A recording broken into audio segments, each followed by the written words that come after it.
Hello everyone. आज हम SP संक्रित कक्षकों के मिश्रित गुणांकों की गणना कैसे करते हैं ये पढ़ेंगे। एसपी संकरण में जब बी जैसे BeCl2 में होता है एसपी संकरण, और एसपी संकरण में हमें पता है कि ये जो संक्रित कक्षक है वो 180 डिग्री के एंगल पर रहते हैं, लेकिन इसको रेखीय संयोग के नियम से भी हम प्राप्त करेंगे। तो जैसे इसमें दो तरंग फलन बनेंगे, जैसे जितने संकरित कक्षक प्राप्त होते हैं उतने ही तरंग फलनों की हमें समीकरण प्राप्त होती है। तो एसपी में संकरण में हमें दो संकरित कक्षक प्राप्त होते हैं, इसलिए हमें इसमें दो तरंग समीकरण प्राप्त होगी। और जैसा हमने पहले पढ़ा है कि C1 साई S, इसमें S और P कक्षक भाग लेते हैं, तो C1 की जगह यहाँ पर A1 लिखा हुआ है और B1 लिखा हुआ है। ये मिश्रण गुणांक है साई S और साई P के।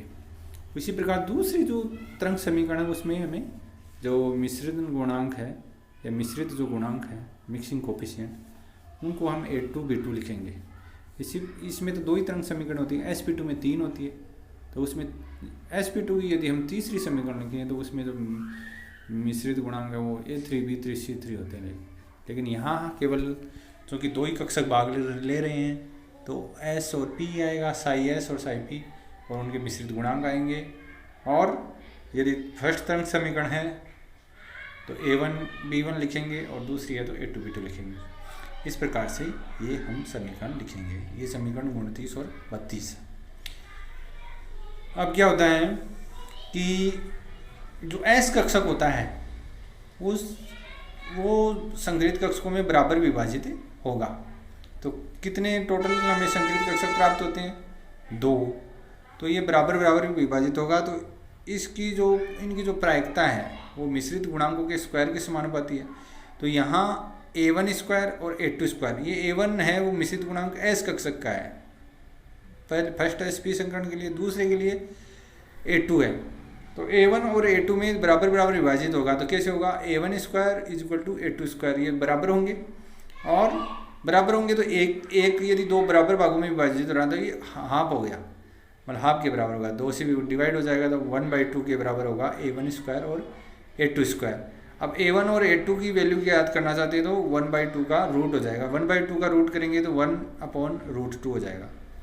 तो ये A1 और A2 की वैल्यू आ गई। A1 और A2 की वैल्यू के अलावा अब हमें क्या करना पड़ता है कि जो साई1 है, साई1 तरंग जो मॉलिक्यूलर ऑर्बिटल या आणविक कक्षक जो प्राप्त हुआ उसको हम नॉर्मलाइज करेंगे तो क्या है, साई1 का हम स्क्वायर करेंगे और इंटीग्रेशन करेंगे और तो वो किसके इक्वल, नॉर्मलाइजेशन में 1 के इक्वल होगा।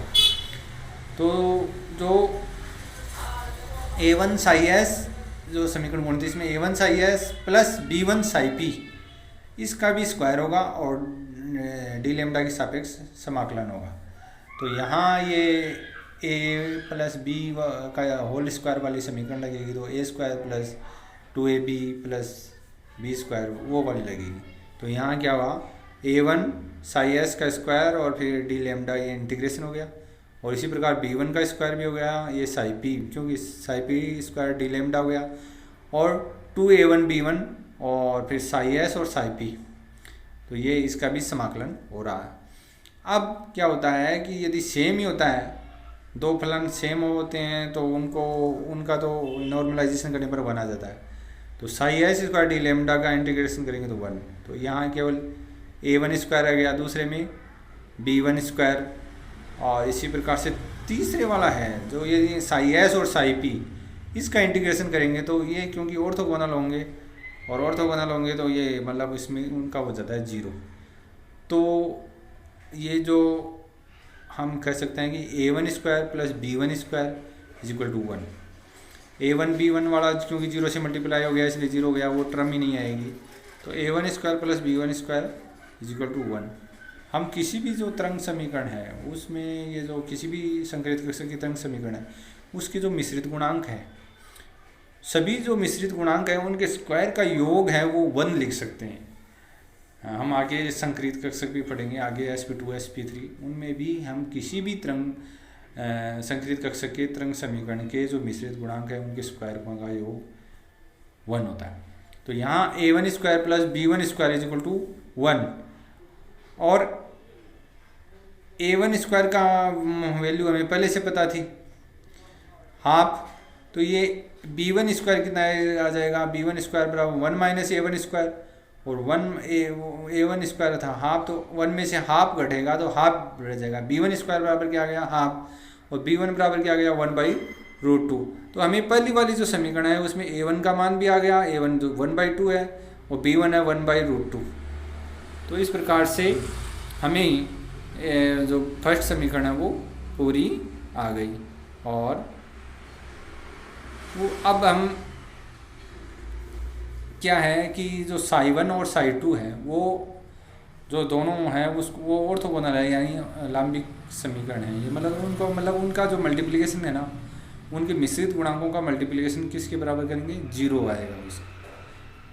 और वो जैसे a1 है वो a वाले से मल्टीप्लाई होगा और b वाले से मल्टीप्लाई होगा। देखिए यहाँ जैसे 29 और समीकरण 30, इसमें जो s के जो मिश्रित गुणांक है वो आपस में मल्टीप्लाई करेंगे, प्लस जो p के जो मिश्रित गुणांक है उनको आपस में मल्टीप्लाई करेंगे और वो इनका जो मान होगा वो 0 के इक्वल होगा।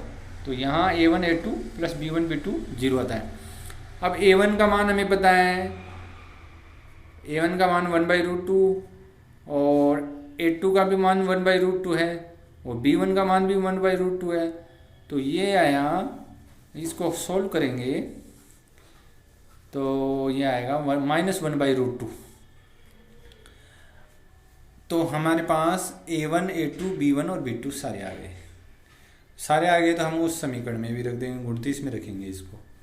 29 में रखेंगे तो a1 साई s था तो a1 का मान 1/√2 है और प्लस b1 साई p था तो b1 का मान 1/√2, ये तो ये 1/√2 साई p हो गया।